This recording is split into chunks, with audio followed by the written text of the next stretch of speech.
सलाम वालेकुम साहब। वालेकुम अस्सलाम। अरे छोड़ो छोड़ो इसे, अंदर लेके जाओ इसे। मुन्ना को मत लेकर जाओ अब्बू प्लीज। अरे ईद मुबारक भाईजान। क्या हुआ भाईजान, क्यों बच्चे को रुला रखा है? अरे आपको तो पता है भाईजान, आज ईद है और बकरे को हलाल करने ले जाना है, और ये सलमान है कि 1 घंटे से रोए जा रहा है। अच्छा, हाँ उसका ज्यादा प्यारा है ना ये। आप बिना भाईजान। अरे अरे अब तुम्हें क्या हुआ? कुछ नहीं भाईजान, आपने बेवजह बच्चे और बकरे को रुला रखा है। अच्छा आप क्या बकरा हलाल करने नहीं ले जाओगे? नहीं, क्यों? आपको मालूम नहीं कि मैंने बाघ रामपाल जी से नाम उपदेश ले रखा है? लेकिन वो तो हिंदू संत है। हाँ, लेकिन उन्होंने कलाम पाक से साबित करके बताया है कि गोश्त खाना हराम है, यह अल्लाह ताला का हुक्म नहीं है। पागल हो गए हो क्या? एक गैर मुसलमान होने के नाते वो तो हमारी क्रिया को गलत ही बताएगा। तुम्हें नहीं मालूम, जब हम कलमा पढ़कर बकरे को काटते हैं तो वह तब रुख बन जाता है, जिसे खाने के बाद उसकी रूह जन्नत में जाती है और हमें सवाब मिलता है। माफ़ करना भाईजान, लेकिन हमारा अल्लाह ताला इतना बेरहम तो नहीं हो सकता कि किसी बेजुबान जानवर को मारने के बाद हमें सवाब दे। अब्दुल ये कैसी बातें कर रहा है तू? तो सही तो कह रहा हूँ भाईजान। यदि कलमा पढ़ते हुए बकरे की गर्दन काटने के बाद उसकी रूह जन्नत में जाती तो क्यों न हम अपनी और अपने बच्चों की गर्दन भी कलमा पढ़ते हुए कटवा देते, क्योंकि कहीं ना कहीं हमारा मकसद भी तो जन्नत में जाना है। ये क्या बकवास कर रहे हो तुम? देखो सबीर भाईजान, हम हर साल ईद के दिन इन मौलाना और काजियों के बहकावे में आकर ना जाने कितने बेजुबानों का कत्ल कर देते हैं और गुनाह के भागीदार हो जाते हैं। क्या हुआ समीर? देखो ना भाईजान, ये अब्दुल क्या बोले जा रहा है। कह रहा है गोश्त खाना हराम है। अबे पागल हो गया क्या अब्दुल? सही कहते हो भाईजान, जब तक मुझे कुरान शरीफ का इल्म नहीं था ना, तब तक मैं पागल ही था। तेरे कहने का मतलब क्या है? लगता है तू भूल गया है, तू एक मुसलमान की औलाद है। अब्दुल तुझे किसी ने बहकाया है, मैं अभी मौलाना साहब को बुला के लाता हूँ। भाईजान मुझे तो लगता है काफिर हो गया है। सही कह रहे हो भाईजान। माफ़ करना भाईजान, लेकिन ये जो हिंदू मुस्लिम की दीवार है ना, यही हमें अल्लाह ताला से लग रखे हुए है। बाघ रामपाल जी कहते हैं कि जीव हमारी जाति है और मानव धर्म हमारा। हिंदू मुस्लिम सिख ईसाई धर्म नहीं कोई न्यारा। बकवास बंद कर अपनी, मजहब छोड़ के काफिर हो गया है तू। नहीं भाईजान, मैंने अपना मजहब नहीं छोड़ा है। हाँ, मेरे मजहब में जो गलत चीज़ें थी, जो गलत इबादत थी, वो मैंने छोड़ दी है। बेटा, तुम्हें मजहब के बारे में किसी ने गलत बताया है। तुम मुसलमान हो, मजहब की इज्जत करना सीखो। जनाब, मैं मुसलमान की इज्जत करता हूँ, लेकिन मुसलमान का मतलब होता है मुसल्ले ईमान, जो अपने ईमान पर रहे। और आज का मुसलमान गोश्त खाता है, तंबाकू खाता है, झूठ बोलता है और तो और मजहब के नाम पर बेजुबानों का खून तक बहा देता है। फिर बात करते हैं मजहब की। क्या यही आज का मुसलमान है? बहुत होगी तेरी बकवास। रुक, तू अभी रुक रुक। आज तो इसको छोड़ूंगा ही नहीं।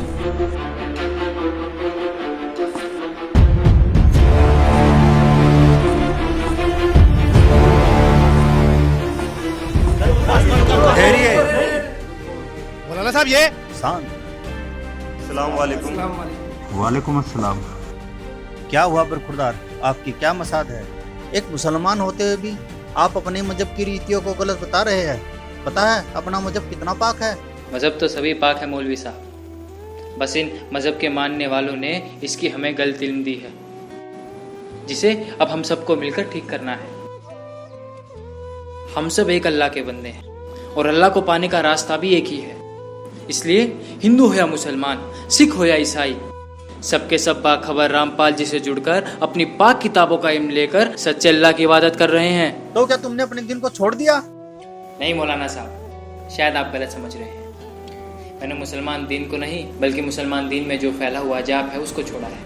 मौलाना साहब ये कहता है बेजुबानों का कत्ल क्यों करते हो और गोश्त खाना हराम है।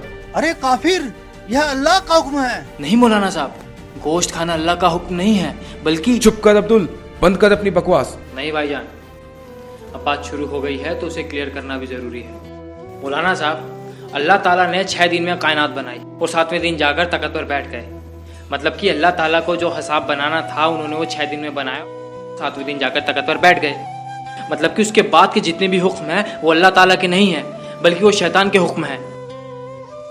और दूसरी तरफ हम मोहम्मद साहिब जी और उनकी उस टाइम की 1,80,000 अंबियाओं को देख सकते हैं। ना तो उन्होंने कभी मांस छुआ है और ना ही उन्होंने किसी को कहा है तुम मांस खाओ। लेकिन कुरान में कुर्बानी का जिक्र है। वही तो मैं बताना चाह रहा हूँ मौलाना साहब, वो जो बात के हुक्म हैं वो अल्लाह ताला के नहीं हैं, बल्कि शैतान के हैं। क्योंकि कुरान से पहले 3 आसमानी किताबें और उतरी थी, जंबूर, तौरात और इंजिल। उनमें कहीं भी गोश्त खाने का जिक्र नहीं है। आप बेशक मुझे मार देना, लेकिन मेरी बात पर गौर फरमाना। जैसे हमें हमारे मजहब के ठेकेदार आज तक बताते आए हैं कि अल्लाह बेचून है, निराकार है, लेकिन हमारे कलाम पाक में लिखा है कि उस अल्लाह ताला ने 6 दिन में पूरी कायनात बनाई और 7वें दिन जाकर तख्त पर जा विराजे। इसका मतलब क्या है? इसका मतलब साफ ये है कि अल्लाह ताला का आकार है, वो किसी आकार में है, जब भी तो जाके तख्त पे विराजेंगे। विचार करो मौलवी साहब, विचार करो। जी, वो अल्लाह ताला कबीर है। सूरत फुरकान 25 आयत नंबर 52 से 59 में देखना आप। जिसकी जानकारी किसी बाखबर से पूछो, और इस समय बाखबर सिर्फ रामपाल जी महाराज हैं, जो अपने कलाम पाक से इबादत बताते हैं और सच्चे अल्लाह की इबादत करवाते हैं। आप सब मेरे पे बेशक गुस्सा हो जाइए, लेकिन आप सबको पता है रामपाल जी महाराज से जुड़ने से पहले मेरी क्या हालत थी और आज मैं कहाँ हूँ।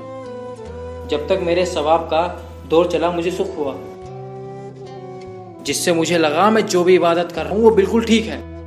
लेकिन जैसे ही मेरे गुनाहों का दौर शुरू हुआ तो मानो मेरे ऊपर दुखों का पहाड़ टूट पड़ा हो, और उसको खत्म करने के लिए जिसने जो भी बताया मैंने वैसा ही किया। किसी ने कहा तुम जुम्मे की नमाज करो, किसी ने फजर की नमाज करने को कहा, तो किसी ने तहज्जुद की नमाज करने को कहा। फायदा कुछ भी नहीं हुआ। इसके अलावा भी अल्लाह की तलाश मैंने ना जाने कहाँ नहीं की। कभी मोहिद्दीन चिश्ती की दरगाह, तो कभी अलीगढ़ की दरगाह, तो कभी महरौली की दरगाह तक फिरा।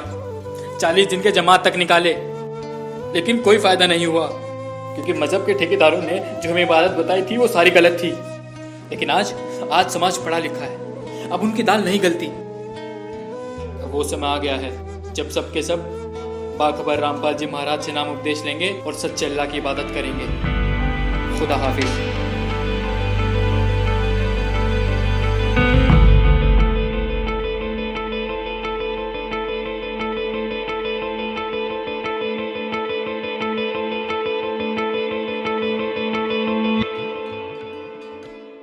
वकालत करते हैं मुसलमान धर्म के प्रवक्ता, मांस खाने की वकालत करते हैं।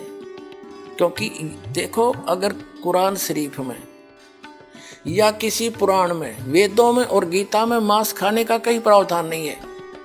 यदि किसी पुराण में और यदि किसी कुरान में और यदि फिर बाइबल में, इससे आगे जहां परमात्मा ने, उस अल्लाह अकबर ने, समर्थ भगवान ने 6 दिन में सृष्टि रची, 7वें दिन वो तो तख्त पर बैठ गया जाके विधान बता के कि किसी ने भी मांस नहीं खाना है, ये खाने की वस्तुएं तुम्हें हलाल हैं, बाकी सब हराम है। इससे आगे कोई लेख उल्लेख है, चाहे वो पुराण में है, चाहे कुरान में है, चाहे बाइबल में या तौरात में है, या चाहे अन्य किसी इंजिल में है या जबूर के अंदर है, वो अल्लाह अकबर का आदेश नहीं है, वो किसी अन्य देव का आदेश है। उसका आदेश पालन करके आप उस अल्लाह अकबर के विधान को तोड़कर दोषी बन जाओगे। नबी मोहम्मद नमस्कार है, राम रसूल कहाया, 1,80,000 को सौगंध जिन नहीं कर चलाया। अरस कुरस पर अल तकत है, खालिक बिन नहीं खाली, और वह पैगंबर पाक पुरुष थे साहिब के अब्दाली।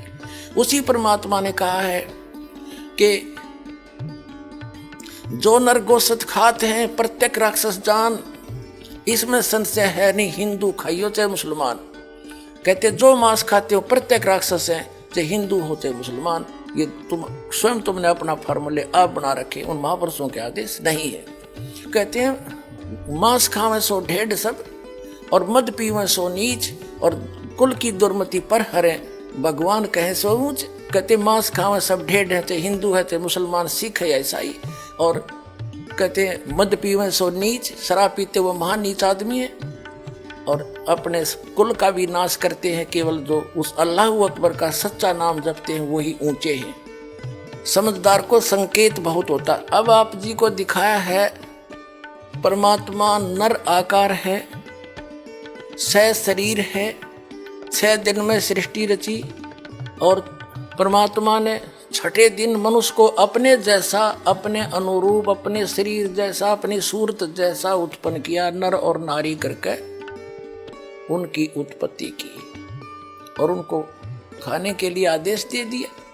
अभी आपने पढ़ा, आप फिर भी पढ़ सकते हैं। और आगे फिर वो क्या कहता है देखो, और परमेश्वर ने कहा, नर और नारी करके उनकी सृष्टि की, और परमेश्वर ने उनको आशीष दी, उनसे कहा फूलो फलो और पृथ्वी पर भर जाओ और उसको अपने वश में कर लो, और समुद्र की मछलियों तथा आकाश के पक्षियों और पृथ्वी पर रेंगने वाले जंतुओं पर अधिकार रखो। यानी उनसे जैसे इंसान ने शेर तक को भी काबू कर लिया, हाथियों को भी बांध लिया, तो इस ऐसे कंट्रोल करने के लिए कहा उन्होंने। आगे देखो फिर परमेश्वर ने उनसे कहा, यानी मनुष्यों को भी, फिर परमेश्वर ने उनसे कहा कि सुनो, जितने बीज वाले छोटे छोटे पेड़, ये मनुष्यों के लिए आदेश है, सारी पृथ्वी के ऊपर हैं, और जितने वृक्षों में बीज वाले फल हैं वे सब मैंने तुमको दिए तुम्हारे भोजन के लिए।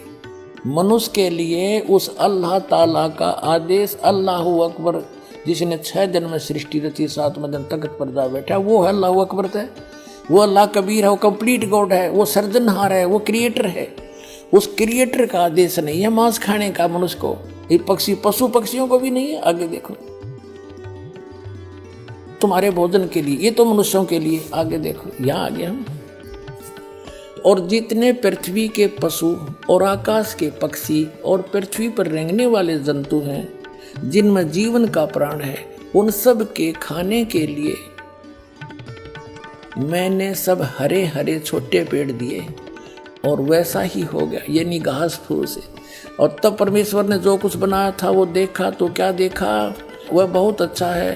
तथा सांझ हुई, फिर भोर हुआ, इस प्रकार ये 6वां दिन हो गया। अब 7वां दिन, यूं आकाश और पृथ्वी और उनकी सारी सेना का बनाना समाप्त हो गया, और परमेश्वर ने अपना काम जिसे वह करता था 7वें दिन समाप्त किया, और उसने अपने किए हुए सारे काम से 7वें दिन विश्राम किया।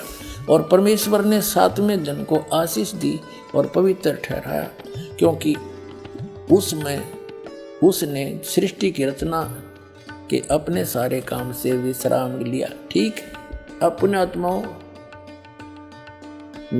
जो क्रिएटर है, जो सबका रचनहार है, जो अल्लाहु अकबर है, जो सुप्रीम गॉड है, उसने 6 दिन में सृष्टि रची, 7वें दिन तख्त पर जा बैठे। उसी के विषय में कुरान शरीफ में स्पष्ट किया है कि ये वही है। कुरान शरीफ का ज्ञानदाता कह रहा है, ये वही अल्लाहु अकबर है जिसने 6 दिन में सृष्टि रची, 7वें दिन तख्त पर जा बैठा। यह है सूरत फुरकानी 25 और 604 पृष्ठ पे इस प्रकाशन के। हम पढ़ेंगे नीचे से। ये 51वीं आयत समाप्त हुई, 52वीं प्रारंभ होती है। फला तुतियल काफिरन व जाहिदुम बिही जिहादन कबीरन। ये स्पष्ट लिखा कबीरन, कबीर कहो, कबीरा कहो, कबीरन कहो। इसका और निर्णय करते हैं। ये पवित्र कुरान मजीद से क्लियर होगा। अब पवित्र कुरान मजीद दिखाते हैं आपको। ये यहां से छपी है।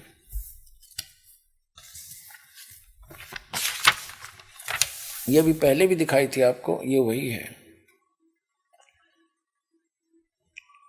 ये यहां से इसका पूरी जानकारी है, कहां से छपी है, कौन इसका अनुवाद करता है। और अब इसके हम आते हैं, ये वही सूरत फुरकान 25 और कुरान मजीद 576 पृष्ठ पे इस प्रकाशन के। हम यहीं आते हैं नीचे। ये है 51वीं आयत समाप्त हुई। इसमें पंक्ति भी नहीं बदली है, अक्सर भी सिर्फ लिखने मंत्र थोड़ा किया। फला तुतियल काफिरन न जाहिदुम बिही जिहादन कबीरा।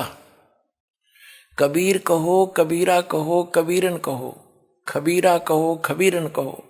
तो इसमें स्पष्ट है ये कबीरा, और इसका यहां अनुवाद किया है इसके साथ में ये 52वीं आयत का अनुवाद चला है। तो तुम काफिरों का कहा न मानो, उनसे इस कुरान के हुक्म के मुताबिक बड़े जोर से लड़ो। अब उन कबीर का अर्थ बड़ा कर दिया, ठीक है। अब हम फिर कुरान शरीफ को लेते हैं। ये पवित्र कुरान शरीफ है, यहाँ से देखिएगा। उसमें से हमने ये निर्णय करना था कबीर और कबीरा और कबीरन। ये कुरान शरीफ फिर ले ली हमने, सूरत फुरकानी 25 और 604 पृष्ठ पे हम आगे ये नीचे आएंगे। ये 52 नंबर आयत है, 51 यहाँ समाप्त हुआ, 52 प्रारंभ हुआ। फला तुतियल काफिरिन व जिहादों बिही जिहादन कबीरन। इसका अनुवाद बिल्कुल सामने किया है। ये अनुवाद करता भी मुसलमान भाई है कोई। तो ए पैगंबर, ये कुरान शरीफ का ज्ञान दाता बोल रहा है। तो ए पैगंबर, तुम काफिरों का कहा न मानना और इस कुरान की दलीलों से उनका सामना बड़े जोर से करो। अब देखो, जिहाद का अर्थ लड़ाई नहीं है, ये अनुवाद बिल्कुल सही किया इसने। उनका सामना करो बड़े जोर के साथ, संघर्ष करो, उनकी बातों में मत आना। अब इसका कहने का तात्पर्य ये है इस कुरान शरीफ की इस आयत का कि कुरान शरीफ का ज्ञान दाता हजरत मोहम्मद जी को संदेश भेज रहा है जिब्रील देवता के माध्यम से या कोई अन्य तरीके से, एज इट इज। वो कह रहा है कि इन काफिरों की बातों में मत आना। ये काफिर तो अल्लाह के अतिरिक्त ऐसों की पूजा करते हैं जो उनको ना हानि कर सकते हैं ना लाभ दे सकते हैं। और वो ना मानने कि ये उस कबीर नामक अल्लाह यानी बड़े भगवान, ये बड़ा कहते हैं, हम बड़ा ही मान कर चलते हैं आज, उस बड़े भगवान की यानी पूर्ण परमात्मा की भक्ति ये काफिर नहीं करते। आप इनकी बातों में मत आना, सीधी सी बात है। ये आपकी नहीं माने तो आप उनकी बातों में आकर उनके साथ ना हो जाना, उसके लिए संघर्ष करना, चाहे कितना कष्ट उठाना पड़ो। तो वही हजरत मोहम्मद जी ने किया, इसका अर्थ ये। अब हम देखते हैं अब क्या बताया है, देखिएगा।